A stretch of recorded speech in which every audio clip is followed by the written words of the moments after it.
Sessiz seyirli ve şikayetleri yıllar sonra ortaya çıkabilen ağır bir rahatsızlık olan mide kanseri, çeşitli hastalıklar, bazı çevresel faktörler ve yaşam tarzı alışkanlıklarıyla ilişkilidir.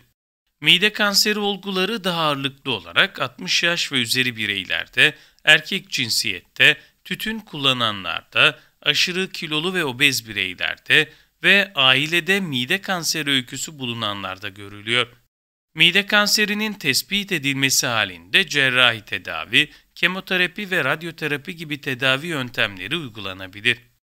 Kişisel tıbbi öykü dışında mide kanseri gelişiminde risk faktörü olarak kabul edilen farklı durumlar da vardır. Anadolu Sağlık Merkezi Medikal Onkoloji uzmanı Profesör Doktor Serdar Turhal, mide kanserinin belirtileri ve tedavi yöntemleri hakkında şu önemli uyarılarda bulundu.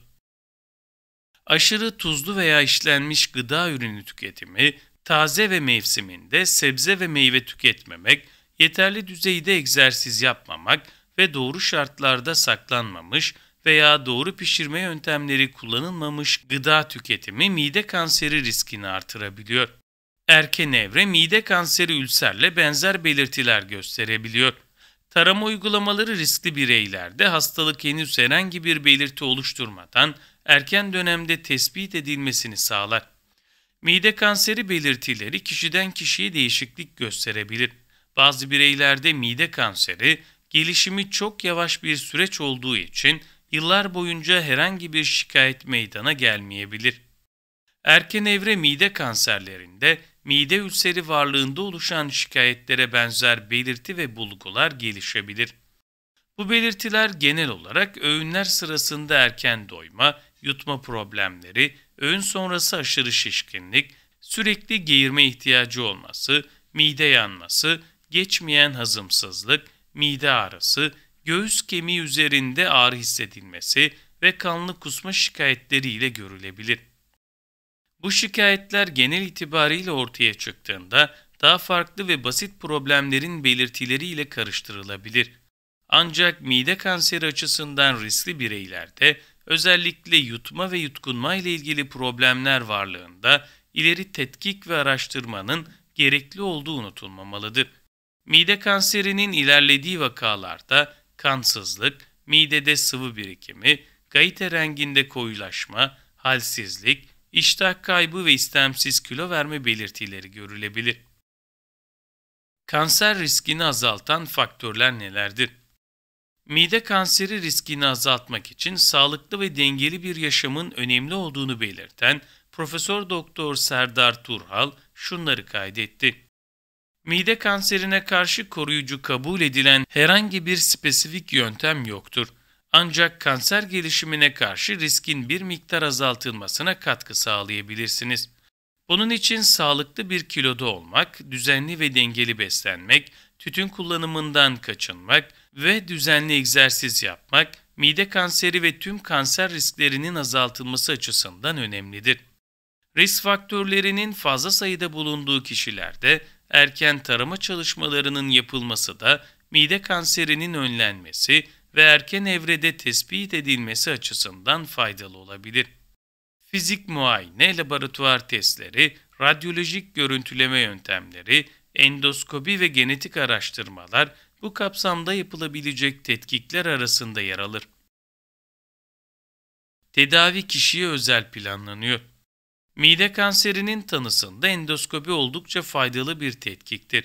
Gerekli durumlarda şüpheli bölgelerden biyopsi alınarak patolojik inceleme amacıyla laboratuvarlara da gönderilebilir.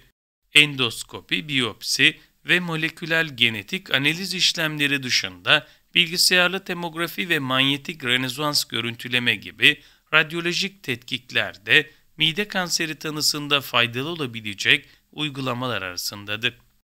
Mide kanseri tespiti sonrasında tedavi planlamasına geçildiğini belirten Profesör Doktor Serdar Turhal şöyle devam etti. Bu tedavi planlaması kişiye ait çeşitli faktörler göz önünde bulundurularak ayarlanır. Bu kapsamda gerçekleştirilebilecek çeşitli tedavi girişimleri, mide kanserinin tespit edildiği bölgenin cerrahi olarak temizlenmesi, kanser hücrelerinin ortadan kaldırılması amacıyla radyoterapi uygulamalarından faydalanılması, kanser hücrelerini hedef alan ağır kimyasal ilaçlarla kemoterapi uygulaması ve hedefe yönelik tedavilerle sadece kanser hücrelerinin temizlenmesi olabilir. Mide kanserinde risk faktörleri nelerdir? Mide kanserine neden olabilecek bazı risk faktörleri belirlenmiştir. Bu risklerden bazıları kontrol edilebilir, bazıları kontrol edilemez. Örneğin sigara kontrol edilebilir risk faktörü iken genetik kontrol edilemez. Mide kanserinin başlıca nedenleri ise şunlardır. Mide kanseri erkeklerde kadınlara göre daha sık görülür. 50 yaş üzerinde mide kanseri riski artar. Bazı ırklarda mide kanseri daha fazla görülür. Mide kanseri Japonya, Çin, Güney ve Doğu Avrupa ile Güney ve Orta Amerika'da daha sık görülür. Helikobacter pylori enfeksiyonu. Bu bakteri enfeksiyonuyla mide kanseri arasında ilişki vardır. Ancak her Helicobacter pylori mikrobu taşıyan da mide kanseri gelişmez. Diyet. Füme ve tütsülenmiş gıdaları fazla tüketenlerde, tuzlanmış balık, et ve salamura sebze tüketenlerde mide kanseri riski daha sık görülmektedir. Kurutulmuş etlerde bol miktarda nitrat bulunur. Çok sebze meyve yemek mide kanseri için koruyucudur. Sigara kullanımı. Mide kanseri riski sigara kullananlarda 2 katına çıkar. Özellikle mide yemek borusu birleşiminde kanser oluşur. Fazla kilolu olmakla mide kanseri arasında kesin olmayan bir ilişki vardır. Daha önceden mide operasyonu geçirenlerde mide kanseri gelişme riski daha fazladır. B12 vitamin eksikliğine bağlı gelişen pernisiyöz anemili kişilerde daha sık mide kanseri gelişir. Nedeni bilinmemekle birlikte A kan grubuna sahip insanlarda daha fazla mide kanseri bildirilmiştir. Ailede kanser vakalarının olması, kalıtsal meme kanseri genleri BRCA1 veya BRCA2'nin mutasyonlarını taşıyan kişilerde daha yüksek mide kanseri olabilir. Mide, bağırsak, burun, akciğerler ve idrar kesesinde polipleri olan hastalarda daha sık mide kanseri görülür. Bazı mide kanseri olgularında geçirilmiş EBV enfeksiyonu öyküsü vardır. Kömür, metal ve kauçuk endüstrilerindeki işçilerin mide kanseri olma riski daha yüksektir. Kronik atrofik gastriti olan hastalarda zamanla mide kanseri gelişebilir. Mide kanseri nasıl önlenir? Mide kanserini önlemenin kesin bir yolu yoktur. Ancak bazı tedbirlerle risk azaltılabilir. Mide ağrısı, hazımsızlık, şişkinlik gibi şikayetleri olan kişiler doktora danışmadan mide ilacı kullanmamalıdır. Tanıda gecikmeye yol açabilir. Füme gıdalar, salamura gıdalar, tuzlu et ve balık tüketimi azaltılabilir. Taze sebze ve meyve tüketimi artırılabilir. Tam buğday ekmeği ve bakliyatlar faydalıdır. Diyetteki lif miktarını artırmak gerekir.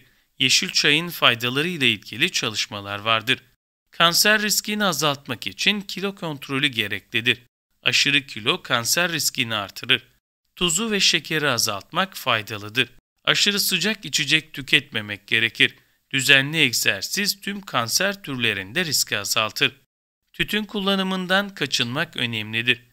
Helicobacter pylori enfeksiyonu saptandıysa tedavisini düzenli yaptırmak gerekir. Genetik yatkınlığı olan kişiler aralıklı tarama yaptırabilir. Bu hastalığın erken yakalanmasını sağlayabilir.